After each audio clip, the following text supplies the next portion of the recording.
कहाणी श्रावण सोमवारच्या शिवामुठीची। आटपाट नगर होतं। तिथं एक राजा होता। राजाला 4 सुना होत्या। 3 आवडत्या होत्या, 1 नावडती होती। आवडत्या सुनांचा तो चांगला प्रतिपाळ करी। नावडतीस जेवायला उष्ट, नेसायला जाडं भरडं, राहावायला गुरांचं बेड दिलं, गुराख्याचं काम दिलं। पुढं श्रावण महिना आला, पहिला सोमवार आला। ती राणी गेली, नागकन्या देवकन्यांची भेट झाली। त्यांना विचारलं, बाई बाई कुठे जाता? महादेवाच्या देवळी जातो, शिवामूठ वाहतो। त्यानं काय होतं? भरताराची भक्ती होते, इच्छित कार्य सिद्धीच जातं।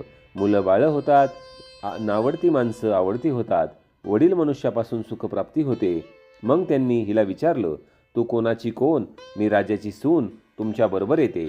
त्यांच्याबरोबर देवळात गेली। नागकन्या देवकन्या वसा वसू लागल्या। नावडती म्हणाली, काय ग बायांनो, वसा वसता? आम्ही शिवामुठीचा वसा वसतो। त्या वशाला काय करावं?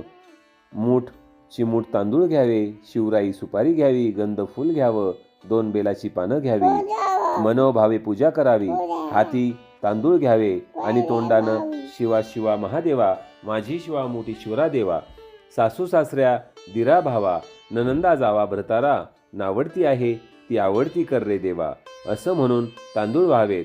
संध्याकाळपर्यंत उपवास करावा, उष्टमाष्ट खाऊ नये, दिवसा झोपू नये।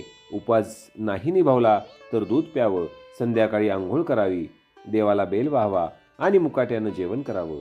हा वसा 5 वर्ष करावा। पहिल्या सोमवारी तांदूळ, दुसऱ्यास तीळ, तिसऱ्यास मूग, चौथ्यास जवस आणि 5वा आला तर सातू शिवामुठा करता घेत जावे। पहिल्या सोमवारी सगळं साहित्य नागकन्या देवकन्यांनी दिलं आणि दुसऱ्या सोमवारी हिला घरून आणायला सांगितलं। त्या दिवशी हिने मनोभावे पूजा केली, सारा दिवस उपवास केला। जावानंदांनी उष्टमाष्ट पान दिलं, ते तिनं गाईला घातलं, शंकराची आराधना केली आणि दूध पिऊन निजून राहिली। पुढे दुसरा सोमवार आला। नावडतीनं घरातून सर्व सामान मागून घेतलं। पुढे रानात जाऊन नागकन्येबरोबर मनोभावे पूजा केली आणि शिवा शिवा महादेवा, माझी शिवामुठीश्वरा देवा, सासू सासऱ्या दिरा भावा, ननंदा जावा भरतारा, नावडती आहे ती आवडती कर रे देवा, असं म्हणून तीळ वाहिले। सारा दिवस उपवास केला, शंकराला बेल वाहिला, दूध पिऊन निजून राहिली।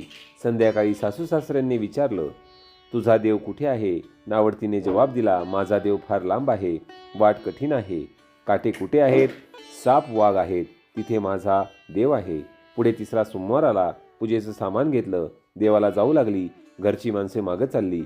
नावडते तुझा देव दाखव म्हणून म्हणू लागली। नावडतीला रोजचा सराव होता, तिला काही वाटलं नाही। यांना काटे कुठे पुष्कळ लागले। नावडतीची दया आली। आजपर्यंत रानात कशी येत असेल कोण जाणे।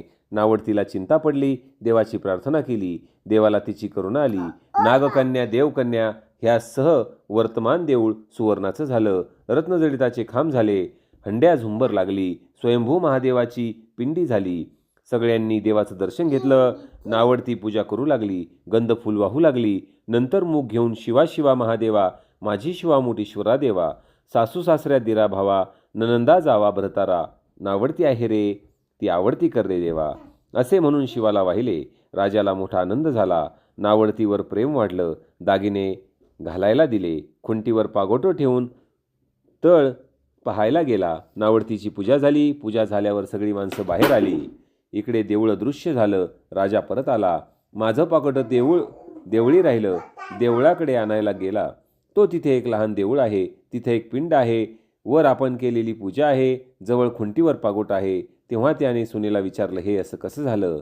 माझा गरिबाचा हाच देव, मी देवाची प्रार्थना केली, त्यांनी तुम्हाला दर्शन दिलं। सुनेमुळे देव भेटला म्हणून हिला पालखीत घालून घरी आणली। नावडती होती ती आवडती झाली। जसा तिला शंकर प्रसन्न झाला तसा तुम्हा आम्हा हो। ही 60 उत्तराची कहाणी 5 उत्तरी सुफळ संपूर्ण।